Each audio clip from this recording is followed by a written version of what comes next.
Good afternoon. I would like to have an agreement with everybody here, and that is if something I say doesn't make any sense, or you want to have some more information about it, or if I started getting too carried away and speaking too quickly and my translator went to sleep in the background. In any case, of any of those reasons or any other, raise your hand and you can interrupt at that time, okay? So if you're bored, it's your fault. Now, I'd like to begin actually with something that's not in the talk, simply because since this program is about creativity, one of the tools that futurists use that, in my judgment, has helped many futurists be more creative, it's a simple matrix where you have a bunch of columns down like this and a bunch of rows like this, a normal matrix. But with the idea that what I'd like you to try as a homework assignment tonight is list down 5 ideas that you think are the most creative ideas that you've ever invented yourself or you've heard about, doesn't matter. What are the 5 most creative ideas? And list them down, 1, 2, 3, 4, 5 in that column. And then repeat them across the top, all right? The same 5. So you make it like a little matrix. So that's all clear to everybody? Okay, so then you say, how can creative idea 1 change or influence creative idea 2? How can creative idea 1 influence or change creative idea 3? And then you fill in the whole blank. And I will buy you a dinner anywhere in Paris. If you do that exercise, I guarantee you you'll come up with a new creative idea. Or we got to examine your brain. Cross-impacting creativity on itself should create more creativity, which should make sense. Anyway, that's called a cross-impact matrix. It's one of the tools futurists use. And the way we normally use it is we might say, what's future event 1? If that occurs, how might that increase or decrease the likelihood of event number 2? But you can also use it for teaching creativity. Okay, so if you forget everything else I say from here on out, what I've just said is actually important. That can make you more intelligent. Don't forget about the bet. But try it, seriously. You can cross-impact creative ideas and become more creative yourself, I'm sure. All right, let's see if I can get this working here. One of the most important ideas, insights, trends, things to understand about the future, I think, is what's referred to as Moore's Law. Now, I don't know how that translates into French. It's the same guy's name, Moore, so I guess you call it Moore's Law here. Everybody know what Moore's Law is? How many people know what Moore's Law is? Okay, at the end of the 5 minutes, everybody's going to know this. This is very important to understand. A guy named Moore was the guy that was the chairman of a company called Intel that gave you a lot of computer chips. And he noticed after a while that about every year and a half or 2 years, the cost of the computer chip went down by half, and its value or its calculations or its power doubled in the same time. And he started charting this, and he started to notice it was almost regular. Now, if that idea of computers lowering in cost, increasing in power continues, which it has been continuing for a long time, then if you'd like to look at this little chart here, this is a chart. You can get this on Wikipedia. So if you do a Google search or a Wikipedia search on Moore's Law, you'll find this chart. And what this chart is basically saying is that the computation of computers today is equivalent to about between an insect and a mouse's brain today. In 25 years from today, now, how many of you believe you'll live for another 25 years? Okay, so 25 years from now, you're going to find out whether the next statement is true or false. People will have access to computers the equivalent processing power of the human brain. Now, some of you are old enough to remember people saying, you'll never get a computer to beat a chess master. When's the last time a computer didn't beat a chess master? Right? So 25 years from now, we have the equivalent of a human brain. Now, it's popular to say in history that philosophy and the creativity of the mind began with the leisurely priestly caste of Egypt. Now, I know that that's not completely true, but historians tell us that sometimes. Now, the idea here is that when you free up the human, the brain grows more creatively. So if you can offload all those things your brain does, it's a complete waste of your creative mind. What would the creative growth of the brain be like? 25 years from now, that should be normal. About 21% of the world have access to internet today. It's reasonable to assume that the vast majority will as well, which means the vast majority of the people in 25 years from now will have brains that are freed up from a lot of nonsense. Think about somebody changes a meeting that you have. You got to call somebody else about changing the restaurant time. Then you got to tell them new directions. You have all this stuff that's just filling up our time, just wasting our time. It's a terrible use of a human brain. Well, if you had access to another you, sometimes people joke, they say, well, you're so busy, we need to clone you to have two of you. Okay, 25 years, you got two of you. And most of the world will have two of you. And that's not the big news. The big news is 25 years after that. If this Moore's Law continues, everybody will have the processing power of all the human brains on the world. Now, about that period of time, we're looking at about 9 billion people. So imagine that you have the processing power, personally for you, of the brain power of 9 billion people. It would be like saying, you are the king of the world, so to speak. And you have these 9 billion people doing your bidding. What would you have them do? And the other 9 billion people also have. So it's not a zero-sum game. We all have it. So the ability to free up the mind, to challenge the mind, is extraordinary. One of the lessons in management is that if you want to make a senior executive more efficient, give him a second secretary. Because then he's got to figure out what's he going to do? What's he going to do? And all of a sudden, new things start happening. And management knows this for years. It's a very simple way to make things happen faster. But then, instead of having one more assistant, imagine having 9 billion assistants. Now, what I've just said is a trend projection. There's nothing surprising about it. It could be that the flying saucer from another planet will come and land on top of the university here, and everything changes tomorrow morning. But I don't expect that. But this is a plausible future. Doesn't mean it's going to happen, but it is more plausible than other futures, if you accept relative to the trend. That doesn't mean that the whole world immediately goes this way, but it seems to be. I was involved in computer work in this 1970s. My first email was 1974. So I've watched the evolution, and I have seen futurists consistently understate, underforecast what will be the spread of computers, the use of computers, the value of computers, the cost of computers, constantly understating it. Only one forecast in 35 years did I ever see overstate what really happened. It was Negroponte from MIT on how many computers would be in Africa. That was the only misforecast I ever saw. Everybody else understated it. So if we learn from history, and one of the things we're supposed to do about history is we're supposed to learn from those mistakes. So if we've been understating the situation so long, imagine overstating this.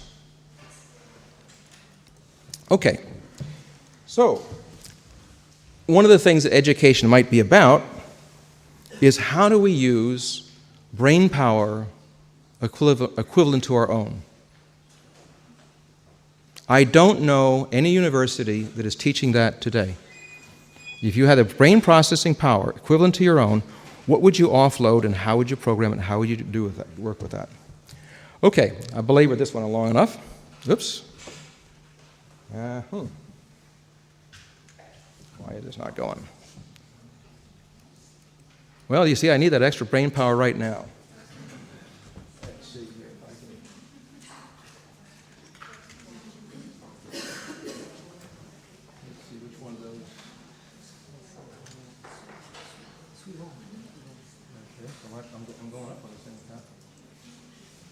Okay, good. That's fine. All right. So now let's go back a little bit. 25 years ago, there was no World Wide Web, there was no internet, no mobile phones. If you told somebody in this room 25 years ago that part of Yugoslavia would be using a common European currency, they would say, I don't think so. 25 years ago, there was no World Trade Organization that overruled the United States or France on trade policies. There was no International Criminal Court the United States will sign and ratify eventually, I promise you. The idea of NATO in Eastern Europe would have been absolutely laughable, let alone Afghanistan.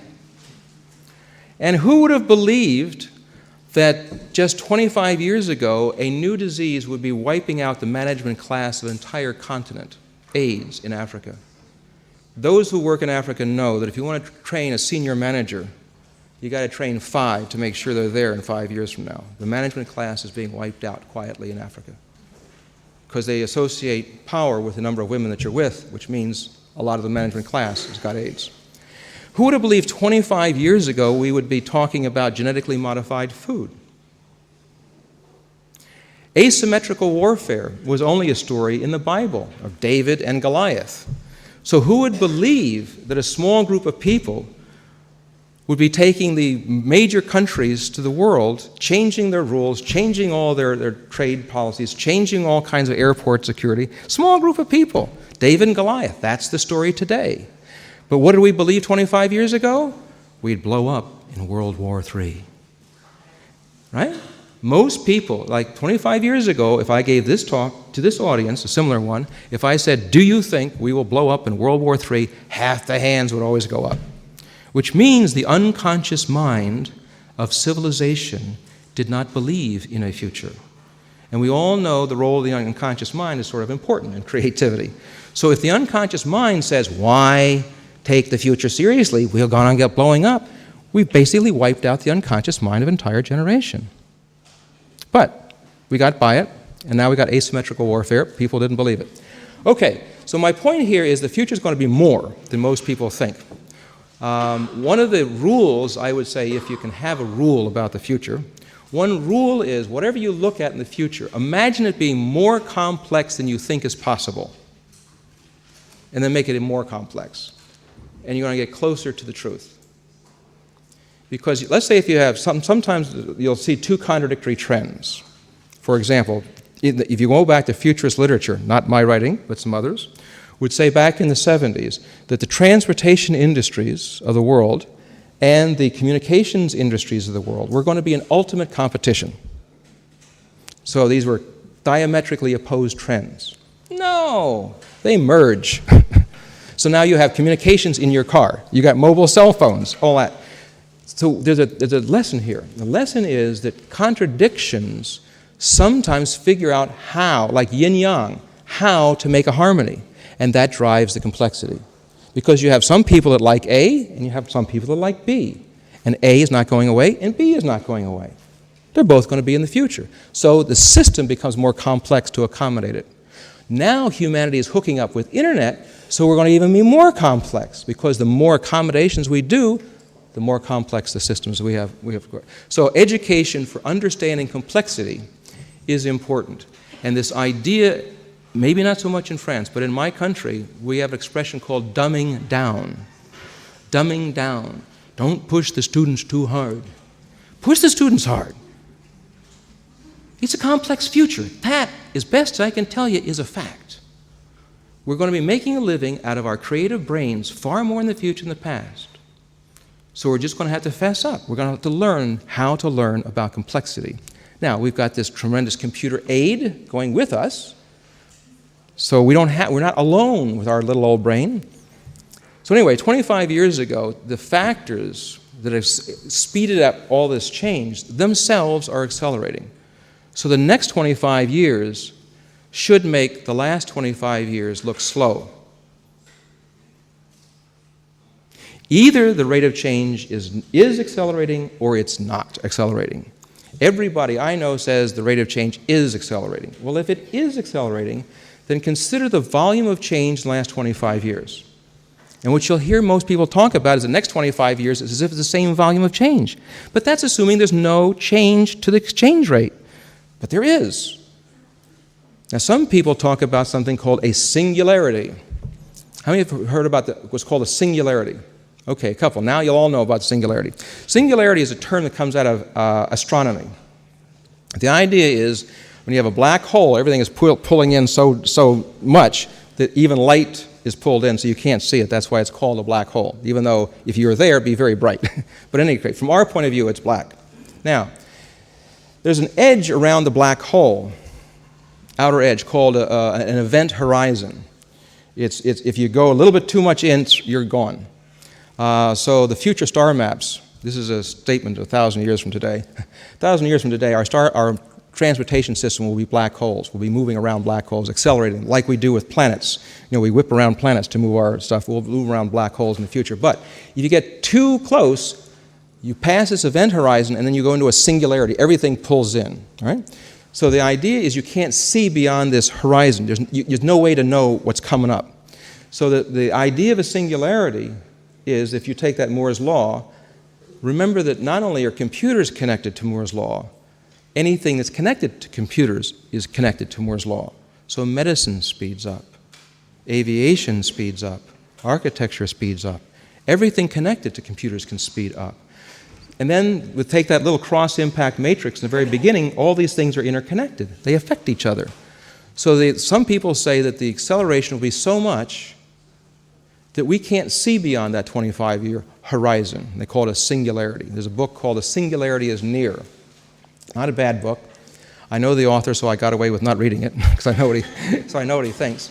But if you don't know the author, I would just recommend it. It's called Singularity is Near. It doesn't mean it's going to happen that way.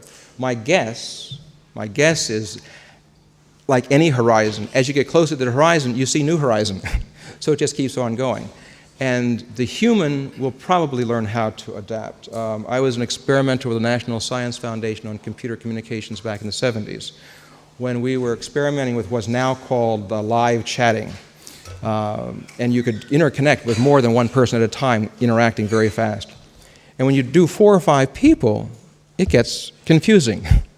And at first, I was confused. And after a while, it felt comfortable. It took a little adapting, but it felt comfortable. It was like intellectual, free-form jazz with human minds. It was wonderful. But it took a while to get used to that. I suspect that we will get used to that, but that's a big challenge for education. Okay, so this all should change what we expect or believe is possible. I pause on this because if educators don't change what they think is possible, then they will not make any decisions today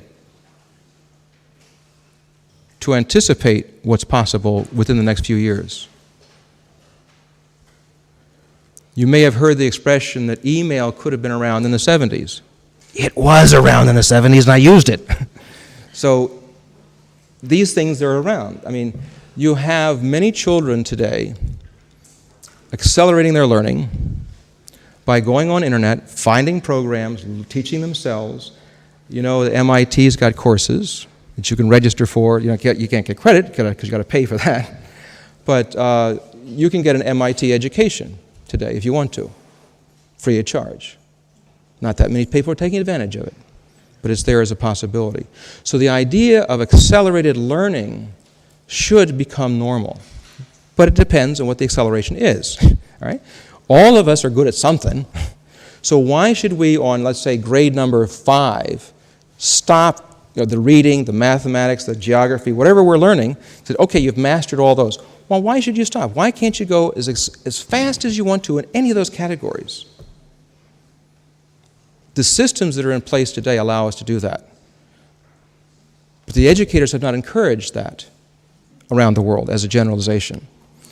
The idea of encouraging genius should become normal. I'm going to get into some ways of encouraging genius in just a little bit. But if you're interacting with a computer, the capability of your own brain, it should influence your brain.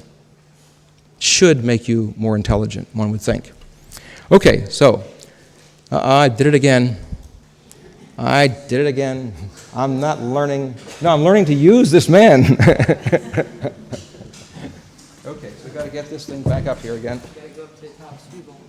Okay, now, how do I get back up to it? There you go. Okay, so some of the things that will seem far out today that I think will not be far out in 25 years. Everybody knows that even young children are learning how to write computer programs, simple ones. And we have millions of computer programs being created all around the world. The purpose of the Genome Project was to learn how to invent life. People have said in public relations documents that the purpose was to learn the genetic sequence of the human being. Okay, why? Well, so we can get rid of genetically inherited diseases. Okay. Could a genetically inherited disease be low IQ? I have a pair of glasses that corrects my brain.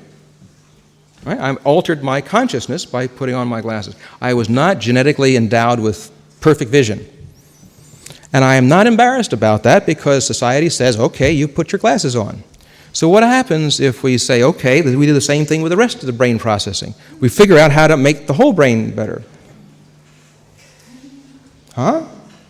If for eyesight, why not for reasoning? You know? Who's this philosopher, Descartes? He was some guy here. I wish he was here now. He'd get a kick out of this.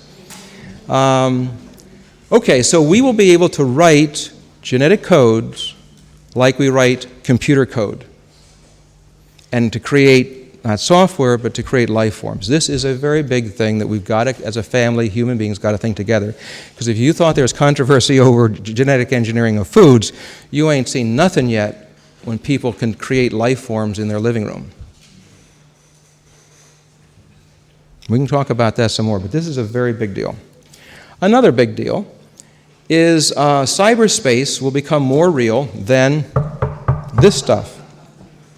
Now, how many of you heard of the word voxels? How do we translate it? Voxels? It's, you know, a pixel. Everybody knows what a pixel is. A pixel is the smallest amount of visual information. Right?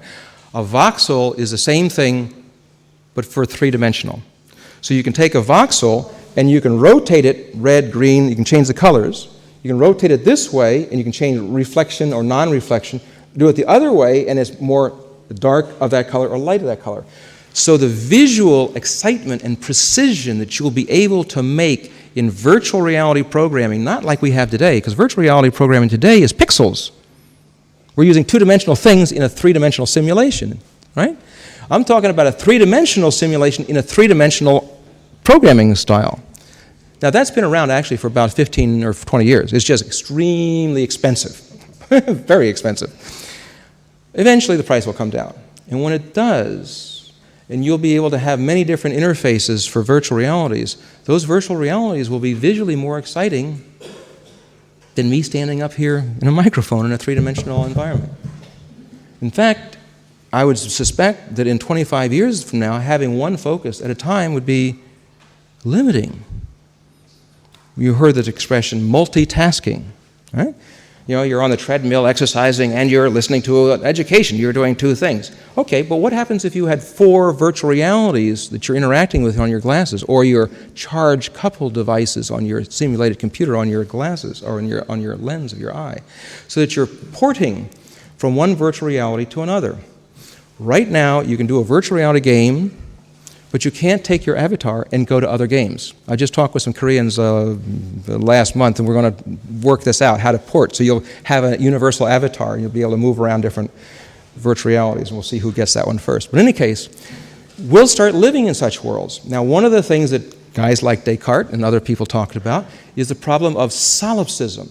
Solipsism is this notion that you create your own world. The whole thing is your creation, and the rest of this stuff, I don't know about, but well, the trouble is that all of us will be able to create virtual reality spaces more visually exciting than this stuff with that computer power I was talking about before. And that's another issue we've got to think about. is if we have a whole bunch of solipsists, we can also have a whole lot of paranoid people, especially as we move to information warfare, which manipulates information. So we're going to have a lot of hard-headed, smart-thinking people. In nuclear war, when they began with a nuclear bomb, you look at the early writing, they're basically talking about something that was going to kill people because of the blast. Turns out that's not what kills the people so much. What kills them is the fallout, the radiation. That wasn't in the original game plan. Well, if you look at information warfare, the manipulation of information, the fallout could be paranoia, reinforced by solipsism of individual reality creating in visual spaces with voxels that are far more exciting than this stuff. Issues to think about. Life extension begins to look a more realistic option. Now, 15 years ago, we did not have the word telomeres. Telomeres are the ends of the DNA. I got to watch my translation here because this guy up there does a lot of medical stuff, so I got to get it right. The ends of DNA, these are like little engineers running around making sure that the whole DNA is in good shape. So when the DNA rolls out RNA, which rolls out proteins, which rolls out you, if there's something wrong with the little parts of those subatomic little pieces start to fall off, you roll out brown spots on your face. Aging, we now have a mechanical definition of aging, which is decay of telomeres. Now, we may learn how to make those telomeres not fall off. Right now, when we do it, we turn it into cancer. So that's a little problem to work out. But that's one approach to aging. Another one is we now can take a cell of your body, as an adult stem cell, 1 out of every 50,000 of your cells is a stem cell. And that's important because if you cut your hand, you grow a hand back, you don't grow an eyeball. You know? And the reason that you don't grow an eyeball here is because there's adult stem cells that says, okay, I'm making skin tissue for a hand. All right. So if the problem is how do you get that 1 out of every 50,000? That's the hard part. But it's not an impossible task. Let's say we get them out of your brain. Regress them, embryonic, acting like an embryonic brain stem cell. Clone it, mass produce it, cloning it, shoot it back into your brain. It's already being done with animals. I'm not completely sure it hasn't been done with a human yet, but nevertheless, at least with animals, other animals. Because when you put in stem cells into the brain tissue, it causes mimicking behavior. It's just like you take an old grandparent and you take a little baby, and what does the grandparent start to act like? You know, we imitate. You know, we imitate. Imitate's one of the strategies of survival. Well, you start sticking in a bunch of embryonic stem cells from your own body into your brain, you're refreshing the brain. Secondly, thirdly, another one, just to give you another sense here. Now, you can do that with all the rest of your body too, not just the brain. You can do it with your elbows, you know, nose, toenails. So we might be able to replenish the body all the time.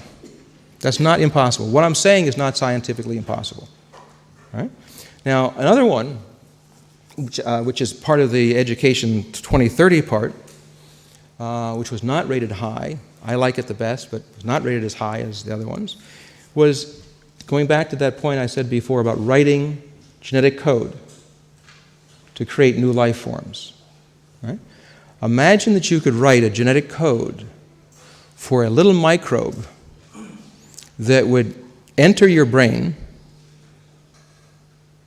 and would eat the sugary plaque, the gray sugar, you know, the dendrite, you know, your nerves, you know how nerve cells work, right? So if you have, as you get old and you have too much sugar in your coffee, after a while you get this little gray junk in there, and it slows everything down. And that's part of senility, is this junk in there. So what happens if you have a microbe that eats it? Now, we are a collection of thousands of microbe species already. You cannot digest good French cheese without a whole lot of microbes in your stomach, in your small intestine. If you got rid of all those microbes, you'd be dead. So we are a collection of species anyway. question is, can we introduce new species to make our brains work better? We know we can do it to make our digestion work better. So if we accept it for a digestion, why not for the brain? I mean, I don't know. Anyway, so those are some things that can make us live a lot longer than people think. Now, this actually can become extremely important. By the way, this has got something to do with lifelong learning.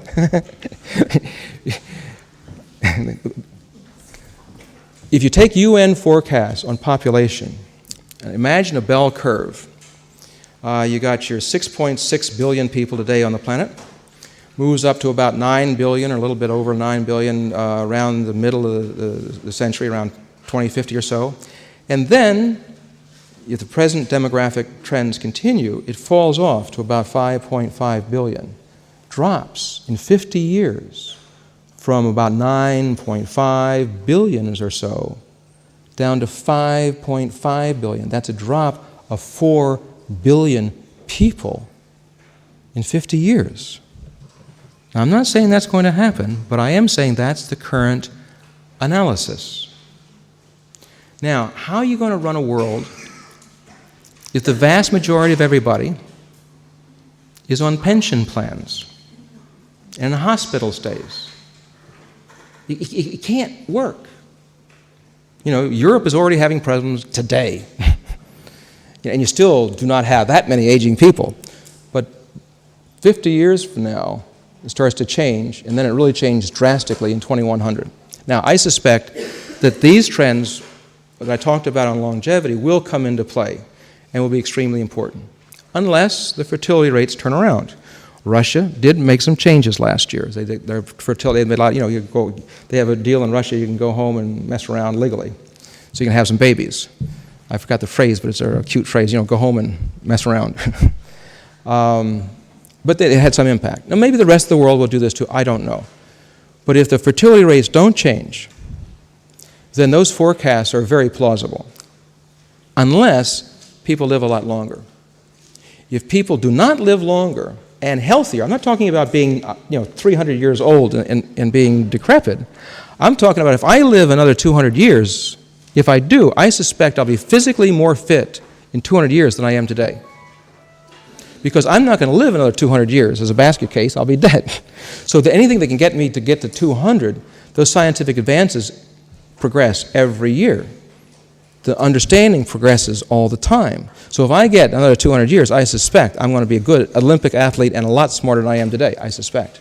And I suspect that that's the kind of world we're going to have to be ready for. Because we moved from moving into a knowledge, creative economy. How many intelligent, creative people do you need in an agricultural age? You get too many, you have a revolution. How many do you need in an industrial age? A little more, but not that many more. How many do you need in an information service economy? More, not everybody, a genius. How many do you need in a knowledge economy?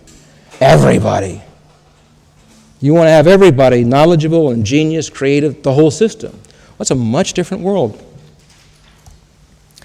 So life extension may be not only look realistic, it may actually eventually be seen as being important. And here we go again. This system is telling you to speed up the talk, I think. Come on. Come on, move up. Come on. Ah.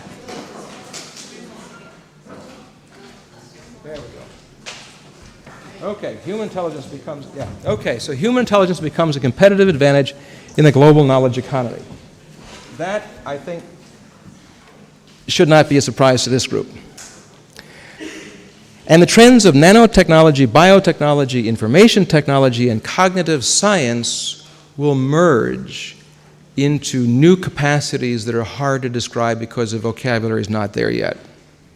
But take about 2 or 3 ideas of nanotechnology and biotechnology and cross-impact them on each other, what kind of inventions would be possible? And automatically you'll start to go, my God, what a different future this is possible.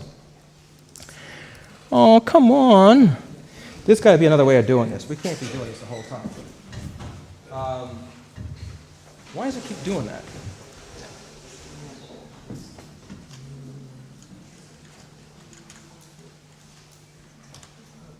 Yeah. Right, okay. All right. So, And another one is the race to connect everything. A little tiny story. Right now, we are connecting people with internet, and that's not a surprise. People understand that. We're connecting people with telephones. We're connecting people with jet planes. But here's what I'm talking about, connecting everything. Imagine that you go to the airport, and before the Air France ticket counter gives you the ticket, they say, "I'm sorry, you can't board the airplane until I watch you swallow 2 aspirin tablets." Now, how could that happen? All right? Nanotechnology is making nanofibers to go into clothing that can telecommunicate, can also read your signs within the body. Your insurance companies may give you a break on your insurance premium if you have these clothing, because your body can be monitored 24 hours a day or whenever you're wearing them, and so you stop a problem before it happens, and they make more money if they don't have to pay your medical bills. All right. Now, Air France wants to cooperate with the system because they don't want to have somebody die on their airplane with deep thrombosis from a circulatory problem, right? People do die on planes, but it's not well said because it's bad public relations. So Air France works out a deal with the insurance company, and you sign a little agreement when you do your premium. It says, okay, I have 30% less to pay, and I agree to this monitoring going on. So you walk into the airline counter and says, you know, we got this message from your insurance company from your socks. Your socks told us that your circulation's got to a point, not too bad, but we don't want to take a chance, so we want you to have 2 aspirin tablets. You got to take them, then we give you the boarding pass. So if you can connect socks, insurance, and airlines, what else can you connect? And this is going to be a very big deal. How do you connect absolutely everything that can be connected? Okay. Right. Okay, so the brains, global brains are emerging from internet. Next one, I think that's pretty clear. We've got all these little, go ahead, yeah, let's see it. Oh, look at that. Okay, voice recognition we need. Evolving into conscious technology. Conscious technology may or may not happen, but it is, as generously said during the introduction, this is sort of a trend projection. It's not really that surprising if you put all this sort of stuff together. Okay, next one. Okay, so there's 2 mega trends here. The first is not letting me do that. Okay, first one is we are integrating with technology. You know, when I put glasses on and I drive a car, I'm a temporary cyborg. A cyborg is a human being dependent upon technology for a vital function. All right? So every astronaut, every cosmonaut is a temporary cyborg. We don't have to be the horrible things of science fiction. Part of the idea of science fiction is to give us a warning. Let's do this in an intelligent way. But clearly, that trend is phenomenal. More and more technology on our bodies, in our bodies, dependent upon us, of our civilizations. The other one is the software program. The other one is the built environment becomes more intelligent. You'll have the nanotechnology with nanosensors will be able to be in more and more things that will allow it to recognize you. You can talk to it. It can understand your situation. You walk down a street, an advertisement comes up for your eyes, different than the person walking right next to you. The individual marketing is a monstrously big thing coming up in the future because of this capacity to have intelligent environments. Imagine anything that you build being somehow alive. Pretend, not that it really is, but pretend it's alive. What would the product look like? So if you want to apply creativity to product development, say, okay, how does that product now become like a living thing? Well, I would talk to you, remember what you did, all this sort of stuff. Well, all these things are quite possible to do. Now, eventually, at some point, these 2 trends, if we get these guys together here, these 2 trends will start to merge into a post-information age, which, whoops, there we go, into a conscious technology age. The idea here is that consciousness and technology becomes a continuum. Right now you have human consciousness, awareness of awareness, and technology, a tool or knowledge. But imagine those 2 trends, that where you leave off and where the technology begins is not clear. To understand this, you do this all the time with telephones. If I call you on a phone Am I talking to you or am I talking to a machine? All right? Well, you say, well, I'm talking to you. Okay, well, we have this sort of mental telephone space somehow, that we are somehow directly connected. Well, that's not true. What the truth is, we're talking to a machine that talks to a machine that talks to a machine that codes and goes to another machine until it eventually comes out in a sound system that goes into your mind, and you interpret those things consciously as, I'm talking to you. Right? But we somehow got over that. So where do I begin and where do I leave off in a telephone conversation? Where do you begin? We've gotten over this issue. In the early days of telephone, someone was, and they'd call up and they'd hit a machine, and they would say, I can't leave a message on a machine, I can't talk to a machine. Right? Now it's like, hey, you forgot to turn off your machine, and where's your mobile? Why are you in Paris without your mobile phone? You know? So we'll get over this. So we'll have a potentially a completely interconnected world. This is something that the mystics have talked about for a long time, the great oneness. Well, this is the engineer's answer to it. This is how we may get to the great oneness. Okay, now this is a simple chart that's not too simple to explain. This PowerPoint presentation will be available for any of you to get later on. And not a big deal, but since this thing, I normally don't do this, but since you have the word future mind in your conference, I actually wrote a book called Future Mind. And I'm going to leave a couple copies for your library so people can have them and use them. This is an antique, by the way. This is actually started writing back in the 70s, but I didn't get around to finishing until the 80s. But it's still relatively interesting. But it sort of talked about this general trend. Is it the evolution of power, the evolution of wealth, the evolution of place, wartime, product, and so forth? So the next steps down here, right now we're in this transition between the industrial age and the information age. So like, for example, under power, we got this big conflict between the government and corporate power. Right? This is the big struggle. Well, before it was a struggle between religion and the government. You know? So the next struggle be between corporate power and individual power. An individual can initiate a global treaty, and has. You may have heard of the mine treaty. You know, the mines are these things that blow up people in war stuff. An individual took out a website, started conversations, got people going, and it is now a treaty that France has signed and ratified, the United States has signed and ratified. Well, no, the United States didn't ratify it, sorry. We'll get around to ratifying it eventually. Anyway, so you look down at the bottom and you say, okay, I meant before about linkage. As I talked about the SOX example, that's because of whole economic activity. Power moves to the individual. Increasingly, individuals will be able to, like when you use a Visa card, interesting, it's called a Visa card. A Visa was something that only governments did. But now you decide who has access to your money, and you can even buy and sell airline miles so you have access to your own new kinds of currencies as well.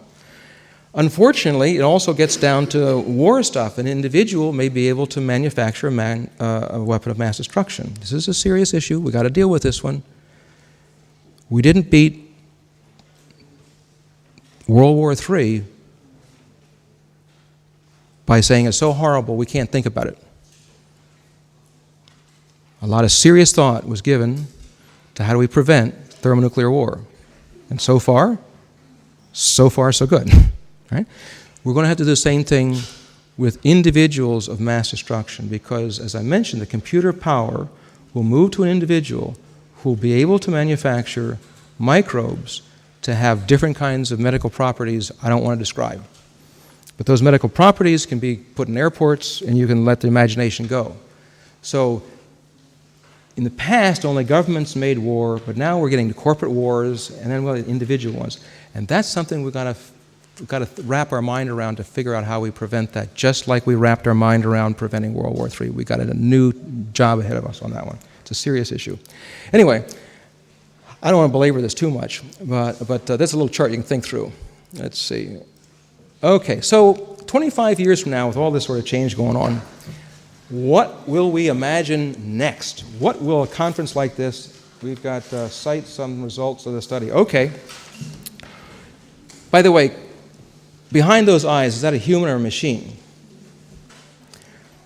Okay, next one. So we're going to live in a variety of virtual realities, and multi-virtual realities, not one at a time. When these things get going, you'll have many of them, just like you have many different email combinations. You'll have many different virtual reality combinations. And as we integrate our bodies and technology, we may have different kinds of views of what we're going to look like. Who knows? So, some of the possibilities for 2030 in education. The first one I want to dwell a little bit on, which is the idea of national programs for improving individual and collective intelligence. I know of no country that says the purpose of their country's education is to increase intelligence. Socialization, knowledge, all that sort of stuff, yes. But increasing brain functioning, crank out geniuses, I just haven't seen a country do that yet. As people realize that the competitive advantage in the knowledge economy is high IQ, well, then someone's going to get the bright idea, well, maybe education should be about that. And what people thought that you were born with a certain intelligence quotient, a certain ability. That's not true. 2 Google assignments. 1, do a Google assignment on increasing intelligence and see what you find. Second Google assignment is cognitive science. Take what you find in the first 10 or 20 of each of those and cross-impact those, and by God, a lot we can do today that we're not doing. In fact, let me jump ahead to that a little bit, because I realize time's moving on a little bit here. So let's say that a country decides it wants to increase intelligence. What are we going to do? Well, the first is responding to feedback. How much of our education system does not really have rapid feedback between the educational resource, teacher, book, whatever, and the student to speed up that feedback cycle faster and faster and faster and faster? We know that that works. We've known this for a long time. Well, it was hard to do it when you got one big lecture hall and one big speaker. But if we're all interacting with different virtual realities, then you can have multi-feedbacks and multi-systems. Second, consistency of love and diversity of environment. This is extremely important for young children growing up. We know that we put these little things over the crib, that, dangling things, and say, well, it's stimulating the brain. True, but not the second day. Change the damn thing. Change the lighting. We're doing nothing with lighting with kids. Blues, green, lightings, all kinds of different. As long as you're giving consistency of love, the brain feels safe to learn. But if there's no change in the environment, what's to learn? You ever see a baby going like this? That's a clear sign of boredom. You go to zoos, you see apes doing the same thing. They're in a jail cell. All this means I'm bored to death. So we've got to stimulate and stimulate, stimulate, as long as there's consistency of love. If you don't have consistency of love, then the brain closes down again and says, why should I do it? I gotta protect myself. Now, how do you translate that, consistency of love and diversity of environment, into a classroom environment, software as well as physical environment? Clearly, nutrition. We know about nutrition, but how often do we really integrate high mental performance nutritional requirements in our school systems? Reasoning exercises. We know that this works. Now, sometimes people say, well, these are all short-term fixes. They don't, okay, oxygen is a short-term fix too. If I don't have oxygen, by this time tomorrow, I'm dead. So a whole bunch of short-term fixes can be a long-term solution. Believing it is possible. I want you to take this point very seriously. Every doctor knows what's called a placebo effect. If the patient doesn't believe they're going to get better, they don't do as well. And if they believe they're going to do, they tend to do better on average. Now, sometimes people make up numbers, so I'll quote the made-up number. It's 10%. So if you can think you're going to get better, you're going to get better 10% better. If you think you're going to get worse, 10% worse. But that's a 20% spread. That can also be for thinking your brain. Your brain's part of the body too. So if you think you can become more intelligent, then you might do something about it. If you think you can't become more intelligent, then obviously you're not going to do anything about it. What happens if a whole educational system applies a placebo effect? A country like there's a Slovenia. You may be hearing this in a campaign slogan. One of the campaign parties may have an intelligent Slovenia. They want to do a meme. Meme is an idea that rapidly affects people's thoughts. You have a meme saying intelligence, Like sexy is intelligence. How many women pretend to be dumb so that they don't scare away the guy because they're too bright? Well, if we make sexy intelligence, then you don't have to pretend that you're not bright. And it's okay to be intelligent.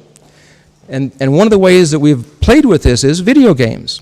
Take a look today at what the women look like in video games. They're smart, they're sexy, and they can knock the shit out of a guy. All right? Those are 3 deliberate plans to change the consciousness of women and men, by the way.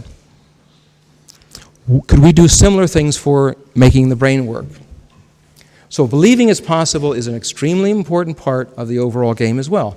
As I said, it could be worth a 20-point spread. Well, a 20-point spread in an intelligence of a country is a big deal. Okay, contact with intelligent people. All right, not everybody can hang out with René Descartes. First of all, he's not alive. But you can't, there's only, 1% or 2% of your top genes. You can't do it. But you can in virtual reality. You can in simulations. Software systems and gaming, we know that games are ways that people learn. Okay? Are there games and simulations we can do that causes the mind to be more challenged than others? Yes, we know this, but are we doing it in a serious way? Not yet. If a country declares this as a goal, then people start to do it. It's just like, President Kennedy says we're going to land a man on the moon. They didn't know how to land a man on the moon. Wernher von Braun did not have the 3-stage rocket worked out, and he doubled the budget on the way over to the White House. They didn't know what they were doing. NASA contracted for inventions. We don't know how to do this. Well, I'll contract for it. Why can't we contract for intelligence? I'm not talking about spies. I'm talking about brain intelligence. Anyway, software systems and gaming. Imagine giving prizes for a software that caused the increase in brain functioning by whatever test, by whatever definition. I don't care. We want it to go up, not down.